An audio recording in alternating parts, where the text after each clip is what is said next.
Welcome to Pario magazine, where I chat with individuals who have a desire to create. Today I am joined by a singer-songwriter who has just released her beautiful debut single, Lullaby. Welcome to Pario magazine, Moonsea. Thank you so much for having me. Not a problem. So we're here today to chat about your journey in the world of music. Before we do that though, who is Moonsea away from the recording studio?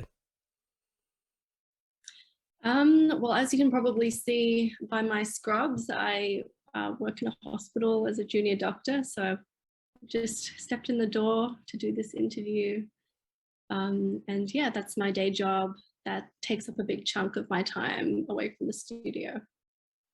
Okay. How do you find now with the music taking off, balancing music and being a doctor? It's exciting and hard to balance, obviously.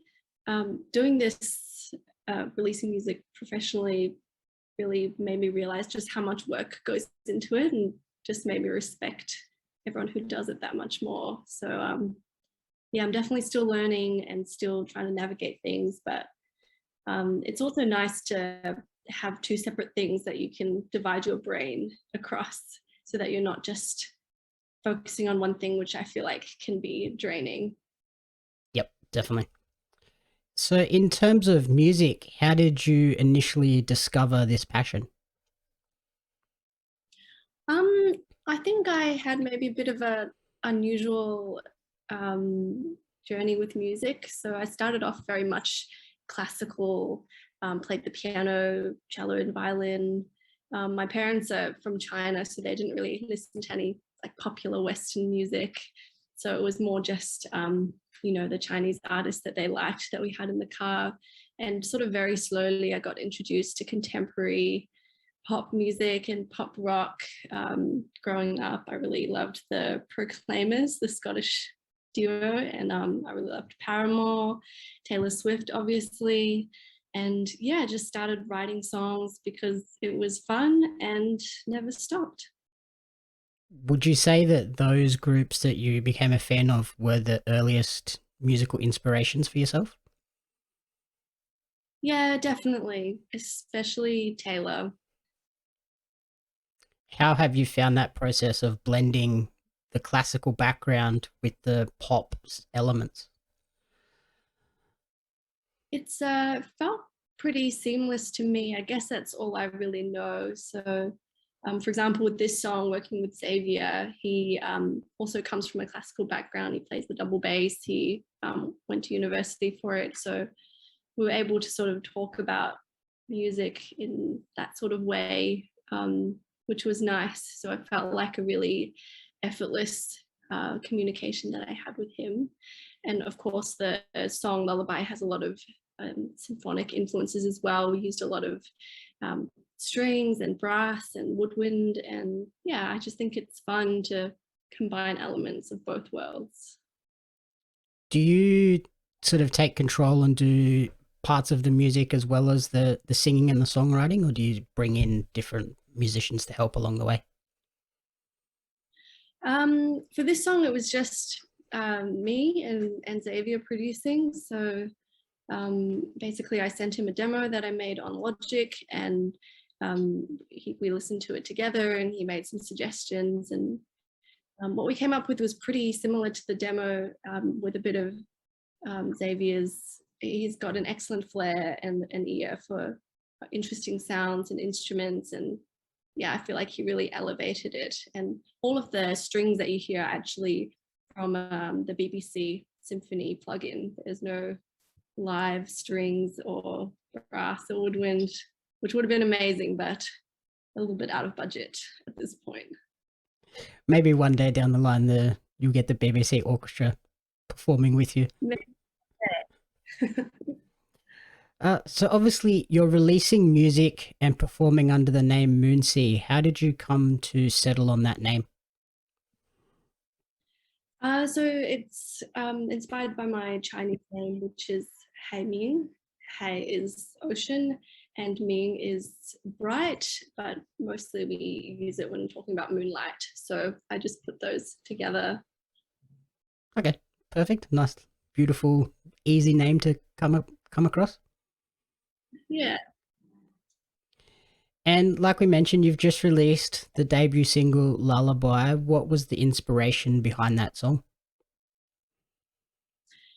Um, so I used to write a lot from personal experience, and I still do. But I've been in a committed relationship for about 8 years now, so there's not a lot of heartbreak in my life, which I'm very, very lucky to say.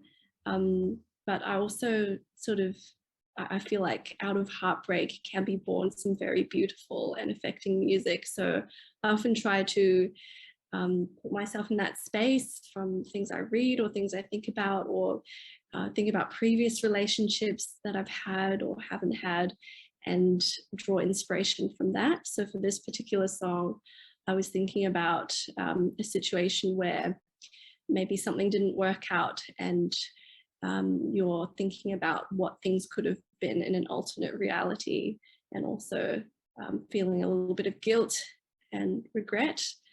And I just sort of let all of those emotions take over when I was writing this particular song. Okay, so now with sort of life rolling along nicely, how are you looking to find new inspiration for new music? Good question. Mostly by listening to music, I think. That's where I find my most inspiring moments, is listening to new music. There's so much amazing music happening, amazing musicians doing incredible things. Um, for example, yesterday I was listening to Morat's new album Butterfly Blue, and I really, really admire her. I think she's incredible. And yeah, feeling very inspired just from listening to that. Do you like see yourself carrying around like a little notepad at the hospital and anytime a little bit of inspiration strikes, writing down a quick little note? That's a good idea, actually. I should start doing that. But I just write stuff on my phone. And also, I find that when I'm working, it takes up most of my brain space. I don't really have time to think about anything else, unfortunately. Yep. So looking ahead, is Lullaby a glimpse into future music that we should be looking out for? Yeah, definitely. Yeah, I have some other songs already made and some other songs that I'm writing.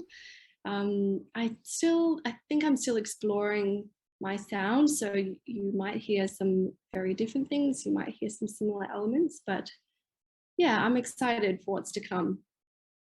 Okay. And should fans be looking out for live shows in the future as well? Is that something you would love to explore?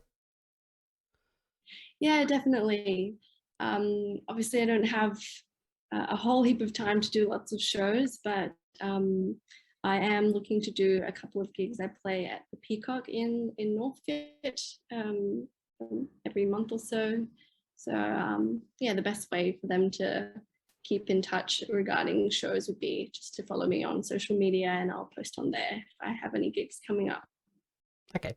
And then ultimately, what is the dream goal with music? Obviously, being a doctor, that's a lifelong dream, I imagine. Do you want to sort of do Yeah. both at the same time?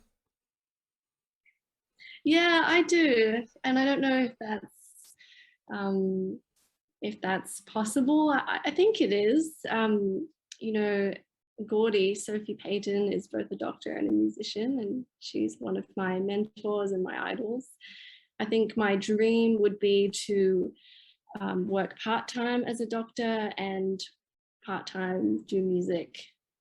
And yeah, just because not many people have done it before doesn't mean it's impossible. So yeah, I'm gonna go for it.